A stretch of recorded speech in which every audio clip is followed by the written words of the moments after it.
Okay, so we talked about Grenada, we talked about Lebanon, but that's where we ended, correct? All right, so let's talk about the Iran-Contra scandal. This is probably, well, this is most definitely the worst scandal that Reagan is going to go through. And I think a lot of people still are kind of torn on it at this point. What happens here is when Reagan comes into office, Nicaragua is torn apart. It is Nicaragua, right here. It's on the. It's not a peninsula. It's on the isthmus, not quite of Panama, that connects Mexico, Central America with South America. It is racked by revolution. There is a communist force in there that are known as the Sandinistas, and the Sandinistas are backed by the Soviet Union and Cuba. Reagan will not allow this to occur. As a result, he gets permission from Congress to fund the freedom fighters that are known as the Contras in Nicaragua. After a year of supplying them with money and munitions, Congress starts getting cold feet, and they start saying, whoa, we have got a problem here because the Contras aren't winning, and it's very likely that if they continue not to win and we continue to fund them, we are going to be sucked into this vortex in Nicaragua, much like we were in Vietnam.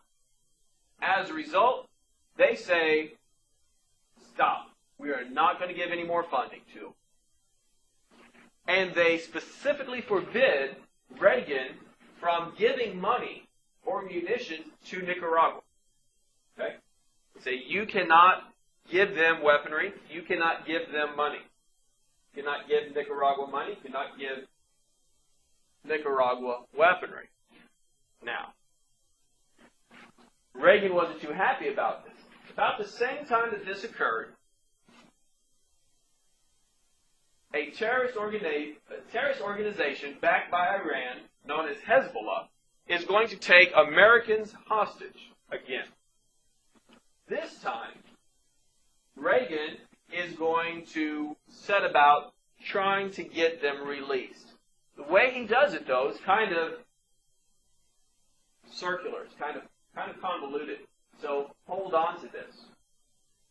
What he does is he arranges for Israel to give moderates in Iran weaponry to fight their war that Iran is waging with Iraq.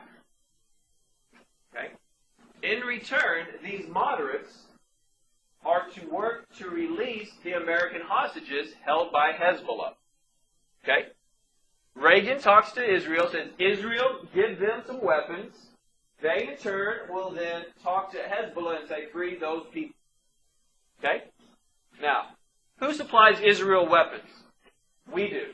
So what we said afterwards is you give it to them, and we will then replenish your supplies. Deal? Okay. Well, that's how it starts out. What happens is it doesn't work. So instead of using Israel as a middleman, Reagan, well, let's put it this way. The United States, factions within the United States, arrange for weaponry directly to those moderates in Iran. But they are purchased. And the money that they are purchased, the money that is paid to the United States, instead of giving back to the United States, we then arrange to send over to Nicaragua to give money to the Contras. Now, is Reagan violating Congress's orders? Because what did Congress say? Congress said, Reagan, you no money to Nicaragua, you no money to, you no weaponry to Nicaragua. Is he giving money to Nicaragua? Is he giving money to, weaponry to Nicaragua? No, he's not. Okay? Now, this is going to come to light, and it's all going to come down to the National Security Advisors military assistant, a man by the name of Colonel Oliver North. Ollie North is going to pretty much take the fall for this. He is going to say that, to the best of his knowledge, President Reagan had no idea what was going on. Now, at the same time, Reagan is going to be subpoenaed, and he's going to testify, and he's going to say he had no idea this was going on. So, one of two things happened. One, either the president did not know what was happening in his own administration, or two, he lied under oath. Either one was not good. Quite a few people would be indicted under this, the findings of Congress here.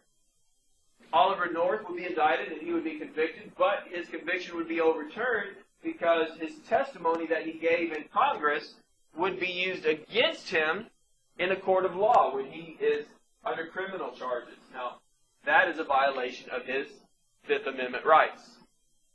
So that decision was vacated and he did not go to jail. Does everybody understand how that worked? We sold things to one group and then gave the money over to Nicaragua. Now, in 1985, we're going to see probably the peak of the Cold War and then the gradual decline. Reagan, when he came into office, always spoke about defeating the evil empire. The evil empire was the Soviet Union. Wanted to make sure that the entire Soviet Union was completely defeated and that Cold War came to an end. Cold War is going to come to an end, but through a lot of his action, but not during his administration. See what's up to now, so look like TV. So, in 1985, the Soviet Union gets a new premier. His name is Mikhail Gorbachev. Gorbachev is more liberal-minded than any other premier before him. He favors increasing two elements in Russian society. One is glasnost, which translates to free political discourse. It means if you disagree with the government, you can freely do it without hints of retribution. You're not going to go to jail because you fear that what you said can be used against you, because it had been previously. You're either assassinated or you were sent to a gulag out in Siberia. When I was at Sam Houston, I had a professor who can't remember exactly where he was from. I think he was of Polish descent, but for some reason he ended up kind of like Central Asia. And at the age of 8, for whatever reason, the Soviet Union believed that he was a detriment to their society and banished him and his family to Siberia. Okay, because of him, an 8-year-old. Eventually, his story is amazing. Eventually, he lived some in India, and then he got back into Poland. I was there when Poland became free. So that's glasnost. Next is perestroika. And perestroika is the policy of rewarding free enterprise. Instead of the government telling you what to do, when to do, how to do it, now you would be able to, shall we say, reap the benefits of seizing the initiative. Creating new jobs, creating new businesses, things of that nature.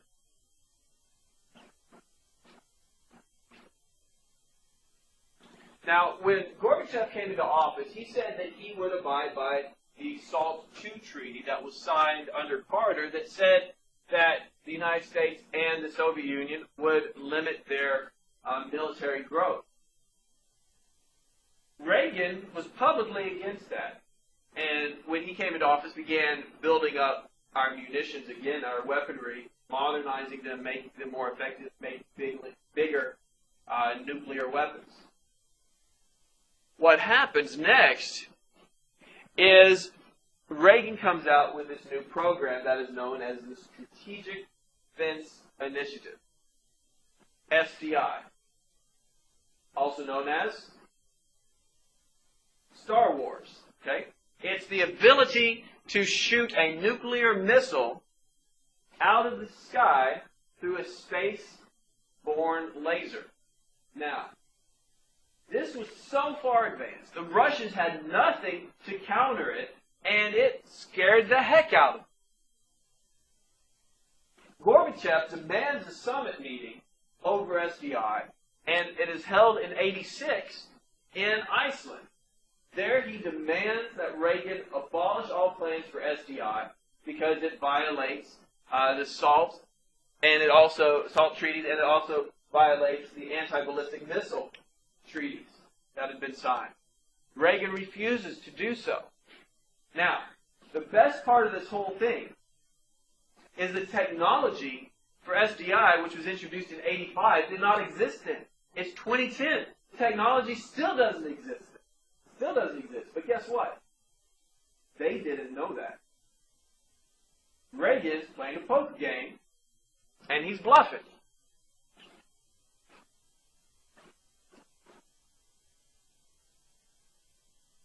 Now, about this time, our intelligence departments start realizing that this whole Soviet Union, this whole Soviet Empire, if they're projecting as much money as they're saying that they are to keep their government afloat, there's no way that what they're actually producing is anywhere near what is necessary to keep their government running. So Reagan ramps up military production. Okay, the whole concept of brinksmanship. Remember? Have one more than your next closest opponent. Get one higher. Okay?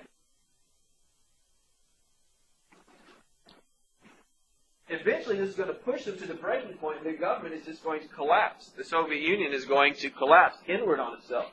It's going to be revealed for the house of cards that it actually is. Now, Gorbachev was a liberal reformer, and he is going to be called on in a very, very famous speech that Reagan is going to give in 1987.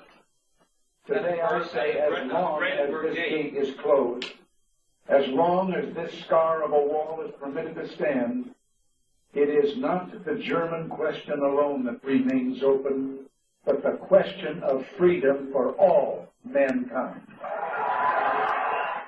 In the 1950s, Khrushchev predicted, "We will bury you."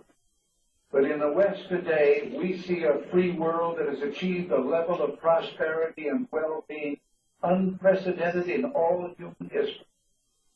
In the communist world, we see failure. There is one sign the Soviets can make that would be unmistakable, that would advance dramatically the cause of freedom and peace. General Secretary Gorbachev, if you seek peace, if you seek prosperity for the Soviet Union and Eastern Europe, if you seek liberalization, come here to this gate. Mr. Gorbachev, open this gate.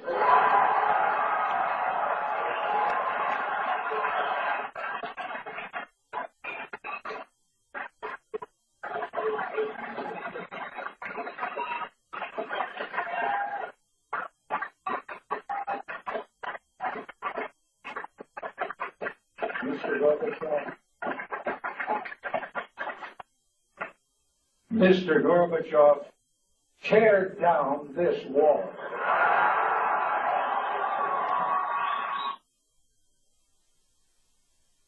Now, a lot of the policies that Gorbachev had made had called for a decentralization in power of the Soviet Union and gave more power to the actual states within the nation. The result of those powers being given will be seen in just a moment. That speech was in front of the Brandenburg Gate in West Berlin, which is one of the most famous gates between on the Iron Curtain. Berlin Wall. After Reagan comes back from that, after the Iran-Contra scandal, his 2 terms are up and he is going to retire.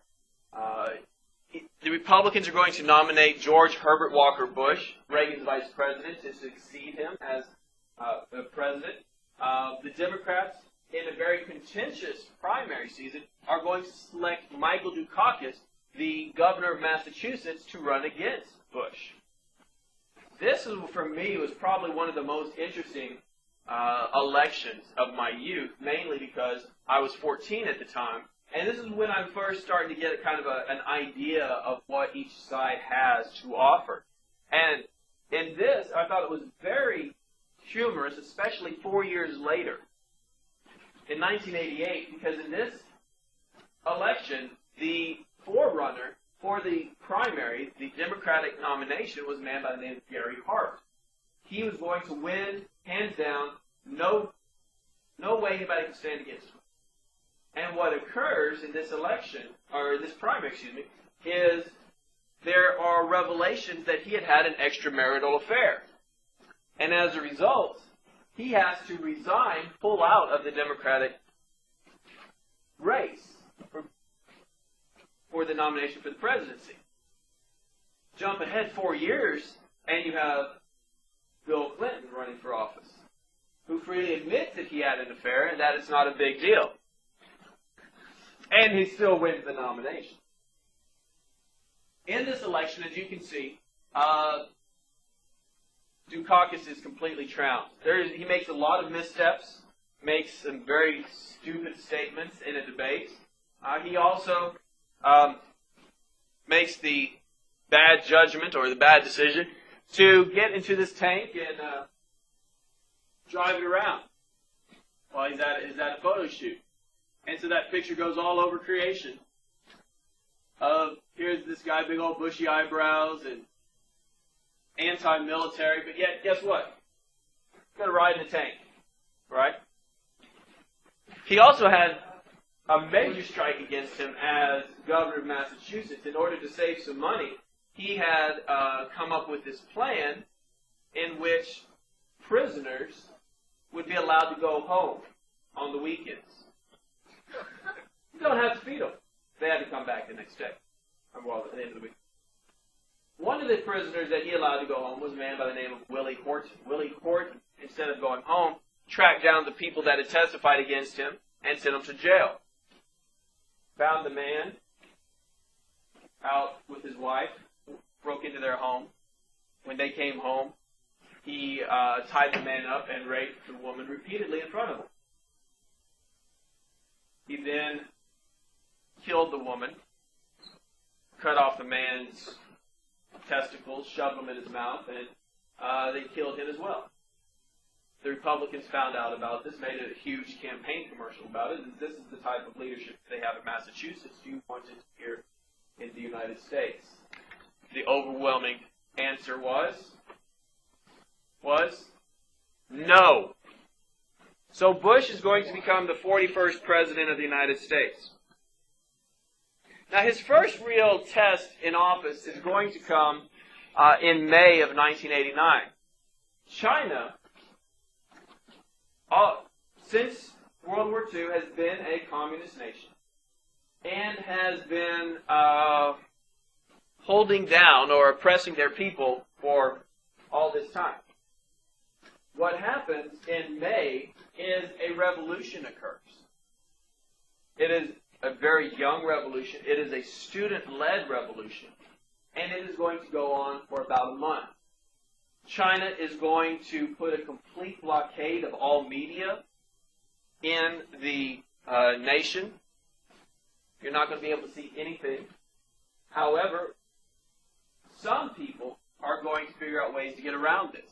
I remember watching Dateline, 60 Minutes, 2020, whatever you want, whatever it was, the time, and they were reporting from China, and they had purchased a bicycle and had purchased a wicker basket to put on the back of it, put their camera in it, cut a hole on the lens, and arranged for it to be able to record, sticking out, and rode around all over so they could get footage to use for when they broadcast. And I thought it was rather humorous that they did not get caught by the Chinese police, but what they were doing was quite obvious to a lot of people, because as they were riding around, people would see this lens sticking out of their basket, their hands up on it when other bikers, where they rode around it. Now, probably the thing that you remember the most, if you've ever heard of this riot in China, is Tiananmen Square. Okay. Tiananmen Square is where this bottom picture occurs, and this bottom picture is of Chinese tanks and one man who had basically enough. It's known as Tank Man, and because he gets up and he stands in front of these tanks. Now, why is he doing this? The reason he's doing this is because finally in June, the Chinese government had had enough, and they began to put down the riot very bloodily. They send the military in. This picture of one man against those 4 tanks, he survives. They do not run over him, which they very well could have. I think he's going to win a Pulitzer Prize for best photo or something of that nature. But what happens is China being China, we have no idea how many people are actually going to be killed by China in putting this down. They say about 120. A Chinese student that I was in graduate school with back at the end of the 20th century was like, oh, that was all made up. There's nobody there. Like, I was like, yeah, who was your daddy that was driving the tank, right? That's who it was. And he told you this. NATO estimates are anywhere from between 3,500 to 10,000 are killed. Now, this is the first test of the H.W. Bush administration. And basically what they do is they tell China publicly that this is unacceptable. It's a humanitarian violation. But ultimately, it is an internal matter that they take care of. Now, even though it occurs, let me phrase this, even though it is going to, Reagan called for it, Gorbachev to tear down that wall, it's going to occur in Bush's administration. And when Hungary began to roll up the Iron Curtain, tens of thousands of East Germans saw it on West German television. The word spread in no time.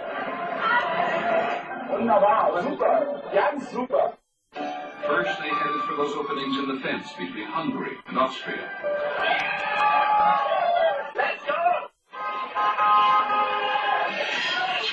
And then they headed for the West German embassy in next-door Czechoslovakia.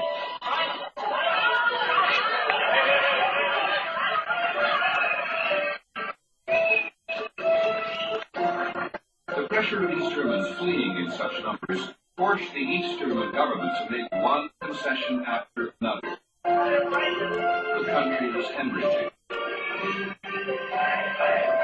Pressure was too much. The communist leadership buckled. Travel restrictions, it said, would be lifted.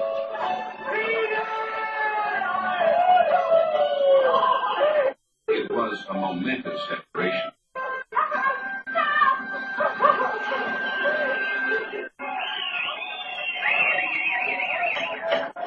And that very night, for the first time since 1961, they made a hole in the Berlin Wall.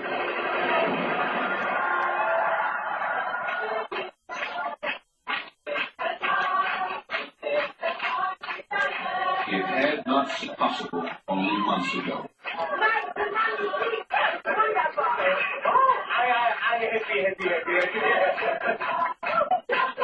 Now anything seemed possible. Romania. In the last days of the decade, even the hardline leadership of Nicolae Ceausescu, who had gunned down his own people to stay in power, finally folded.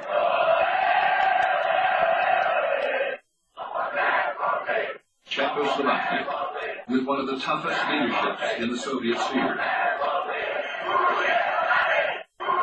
And the Communist Party was brought down in less than a month. At the the end of the 1980s, so many walls were coming down.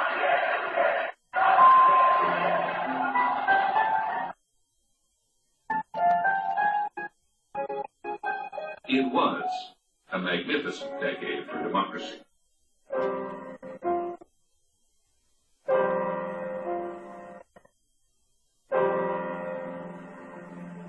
So what had happened here is that it's like anything else in real life. If you give power, a little bit, a modicum of power to someone, and they take it, they're going to want more. So there's a saying that power corrupts, absolute power corrupts absolutely. And that is very much true. When Gorbachev started giving little bits of freedom to all these satellites of the USSR, they're going to take it, and as they take it, they're going to start gaining more and more and more. It's like freedom. If you give somebody a little bit of freedom, they're going to want more and crave it more and more and more. And for the people, the oppressed people of the Soviet Union, once they get a taste for it, they are going to start craving it more, as you saw right there. Within a month, the communist government was overthrown. Okay. What happens is Gorbachev has no choice. In '88, the Hungarian-Austrian border is open. The Berlin Wall there, well, not Berlin Wall, excuse me, the Iron Curtain there that divides Eastern Europe from Western Europe. Now, we talked about different levels of it. We saw at the very beginning, what was it? That was the Austrian-Hungarian border. It was what? Barbed wire. You cut it, you're free. Once that was opened, people that were wanting to escape from Eastern Europe would come through Hungary and go through Austria to their freedom. Pretty soon, there was no reason to keep the wall up because they were getting there anyway. So that would fall. Now, when the Berlin Wall falls in '89, it is still 2 years before as Reagan said, the evil empire is going to collapse. But the death knell had already been heard. In '91, Gorbachev has a treaty that is going to be signed by all the delegates of the Soviet Union, that is going to call for the Soviet Union, or going to state that the Soviet Union is no more, and that it is going to create a new governmental system. What happens is, before this can occur, a group of old-time, hardline Soviet, I won't say renegades, Soviet hardliners will work, stage a coup and prevent Gorbachev from doing this. They place him under house arrest, and he is not allowed to sign the treaty. Well, eventually, due to lack of support in the long run for them, the hardliners, relinquish Gorbachev, and the treaty is signed. On December 8, 1991, the Soviet Union falls. It is declared non-existent. A new government is created that is called the Commonwealth of Independent States. Now, since he is the Soviet premier, but the Soviet Union no longer exists, Gorbachev announces that his position is that he is no longer premier because his position doesn't exist. It is gone. Control of the government then falls to the president of Russia, a man by the name of Boris Yeltsin. And he is going to be the president of Russia and the Commonwealth of Independent States. So the Soviet Union, which had been created right after World War I, had been the big bad boogeyman since then, is going to come to an end, not with a bay, but a whimper, on December 8, 1991. And with that, so ends the Cold War. everything since then to now is pretty much not common era, is modern era, so I'm not really going to talk about it because, yeah, I'm trying to think. Most of you guys were born 91 or around there, right? 91, 92? 90, okay. So I know you remember it, that you were one, Carson, right? Yeah. Well, why not? I remember when the Berlin Wall fell because I was a freshman in high school, and one of my friends had a German exchange student with him who lived in Berlin, and when it was on television, he was giddy, the wall fell, they're free. It's just an amazing time. Now, let's jump back 31 years and talk about the evolution of civil rights from the 60s up until at least Reagan, and domestic issues, civil rights and domestic issues. Now, when JFK comes in, his administration, his governmental program is going to be known as the New Frontier. His goal was to improve. He was very civil rights oriented, but he wanted to help not just Americans. He wanted to help other nations through the use of federal funds or foreign aid. Now, the first way that he's going to do this is through the Alliance for Progress. And what the Alliance for Progress does is it cut foreign aid funding for a lot of countries, but it extended more credit to Latin American countries so they could improve their infrastructures. Congress would also, during this time period, pass the Housing Act, which is going to set aside $5 billion for urban areas to redevelop. And in the Area Redevelopment Act of 61, almost $400 million is going to be set aside to redevelop what the government considered, notice the quotes, distressed areas. Distressed areas. Areas that were specifically targeted for this money.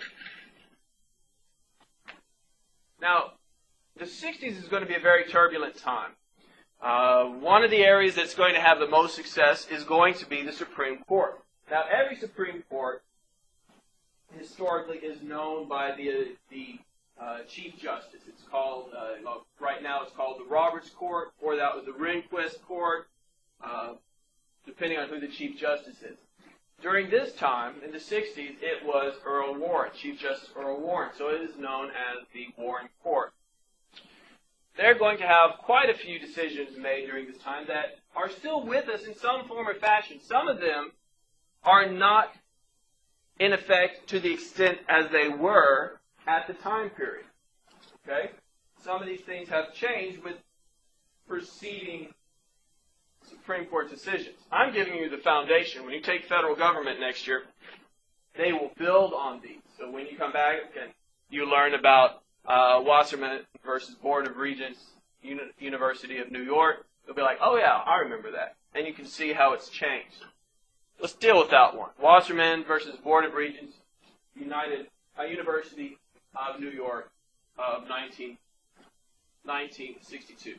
Now, this is a First Amendment issue, and it involves freedom of religion. When is a prayer in a public institution acceptable?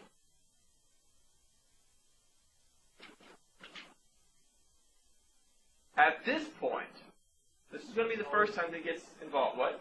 At this point, it's always acceptable. Not at this point. It depends. This is beforehand. It was God, Jesus, Savior, Christ. However, from this point, what starts is acceptable prayer is going to be defined as dear Lord, dear Master, dear Creator, what have you. Okay? Nothing specifically by name. Now, that's going to change, over time. Eventually, more cases are going to define it until we get to where it is today, in which it's what? A moment of silence not allowed. Not even allowed during, it's going to get to one point where, it's going to get to one point in 2000 that if a student leads it, it's okay. But that, I think you guys, you're too young to remember this one. This is in Santa Fe, Texas, that it happened. A girl gave the Pledge of Allegiance. A girl gave a prayer at a football game over a public address. Somebody sued, and it went to court, and it was ruled unconstitutional because even though a student did it, it still used publicly paid for equipment.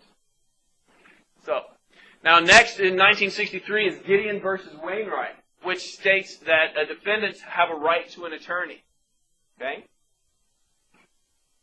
You have the right to an attorney even if you cannot afford to have one, correct? Nod your head yes.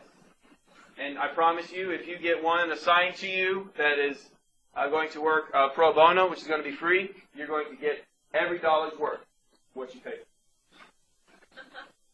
Don't they do a thing where they, like, there's benefits for lawyers that do it pro bono work? I think you can actually Like that? claim tax benefits, Taylor. You actually get paid being a judge or Right. appointed attorney. You do get paid. Yeah. Okay. So, So there's your benefit. Now, in 1964, Escobedo versus Illinois, defendants must meet with their attorney before they are interrogated. They must have their attorney, and they must meet with them before they are actually interrogated by the police. And the one everyone knows, if you've ever watched any form of soap opera in your entire life, is the Miranda rights, right? Miranda versus Arizona. That's what this guy's doing right here. Defendants must be informed of their rights when they are being arrested or they're interrogated. That's the best story in the world. Which one? The story of Miranda. You know it, I right? do. Okay, I think it's hilarious. In which regard? In fact, how ironic it is. He was the first person to have his Miranda rights read to him. Yeah. Because, oh no, the person who killed him did. Yeah. Okay, that part. Okay.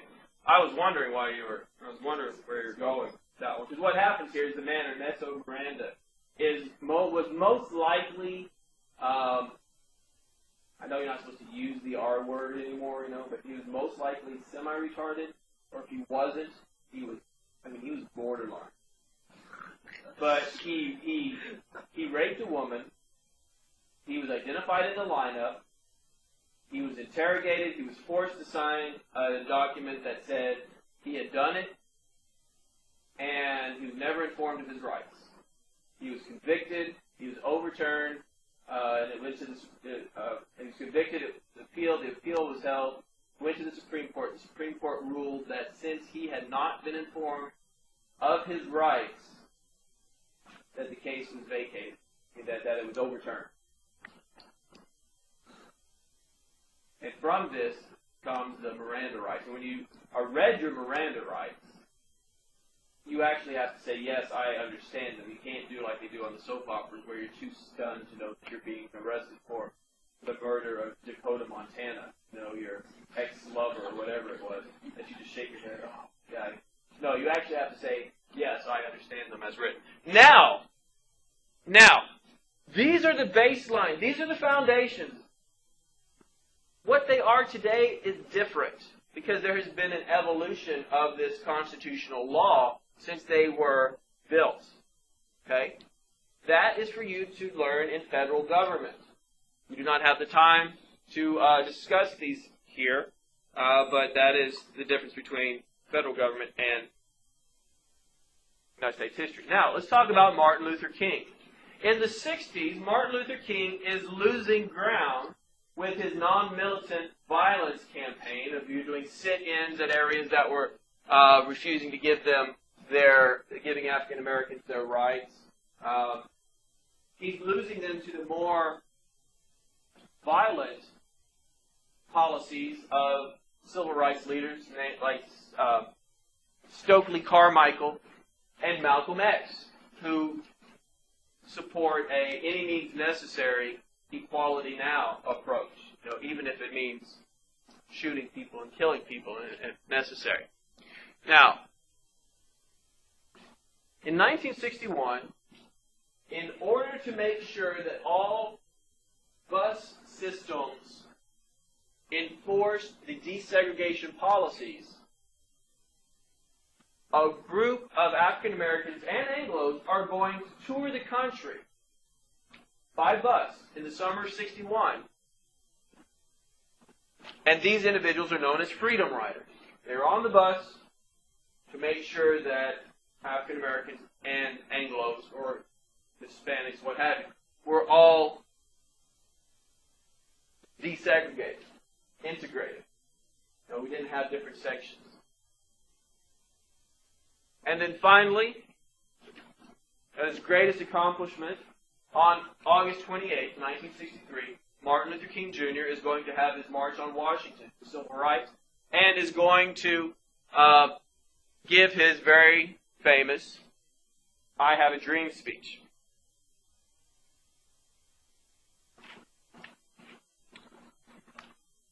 Now, when LBJ comes in as president, he realizes that he does not need to rock the boat. He's an unelected president. The country is still mourning from JFK's assassination. So he's going to continue on with JFK's civil rights plans. Whereas JFK's domestic policy was the New Frontier, all of LBJ's policies are going to be known as the Great Society.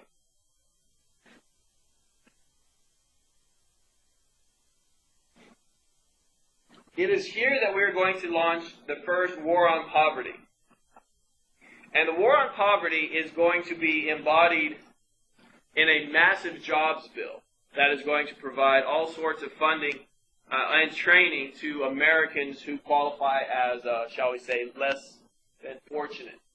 The first one is Job Corps, which is a program for inner city youth, 16 to 21. Also, Head Start, which is still around today, both Job Corps and Head Start. Head Start is pretty much pre-kindergarten for disadvantaged children. For college students, work-study programs provided grants to small farmers and businesses, loans to the unemployed. And how many guys have ever heard of the Peace Corps? Go over, they do programs across seas. Well, we're going to start our own program like that called Volunteers in Service to America, VISA.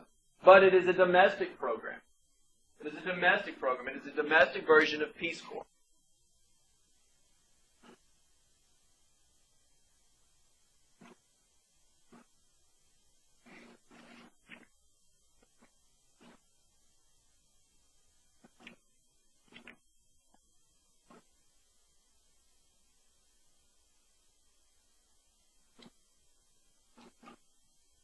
There's a lot to the Great Society. There's a lot of programs that come about. In the Immigration Act of 1965, immigration requirements are going to be lifted. Remember the ones that we established in the 30s and the 20s? They're going to be changed. Instead of saying this percentage of the bloodline, we're going to put a cap at how many people can come into the nation per year. We still have a cap? We do.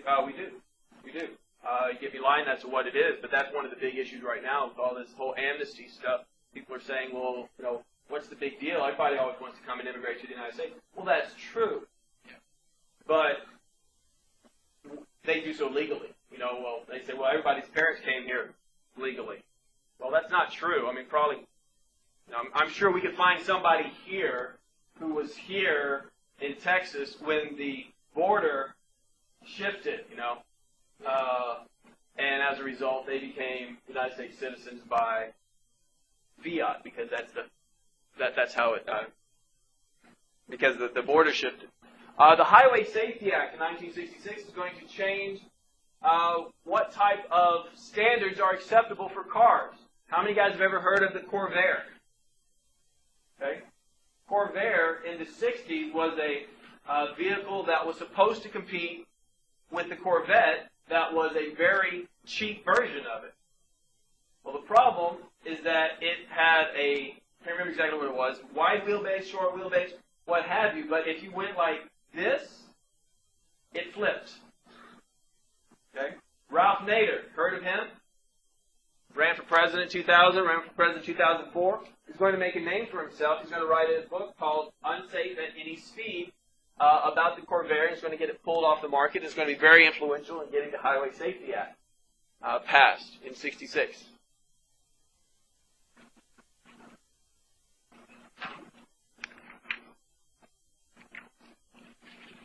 Traffic Safety Act is going to be passed at this time. The Higher Education Act. Civil Rights Act of '64 is going to make it illegal for hotel owners or apartment owners to keep minorities out on the grounds that they don't want them there. The Voting Rights Act of '65 is going to change voting requirements from whatever the state has to 30 days prior to an election. You have to file 30 days prior to an election. It's also going to make it illegal to use literacy tests. No longer do you have to be able to read in order to vote. I actually had a situation like that happen when I was, I think it's probably the '88 election as well. My sister was she would have been old enough.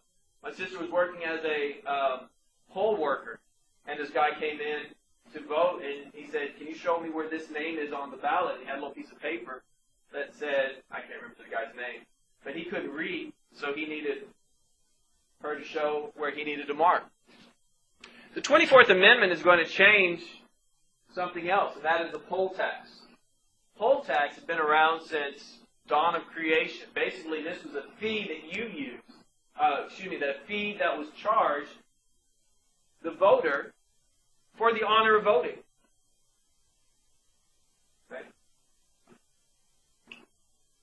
24th Amendment is going to change that and make that unconstitutional in federal elections. In the same year, Harper versus School Board of Virginia, the Supreme Court is going to abolish poll taxes in state elections. Now, it was about $1.75 that you would have to go pay, but you'd have to go pay in July when the election is in November. And if you did not pay the poll tax, you're not going to be able to vote. Who is this aimed at keeping voting? Gore, because especially when it started out, like in 1902, it was $1.75. That was a lot of money. Feed your family for 2 weeks or vote. Which one's it going to be? And that's where we'll end for the day.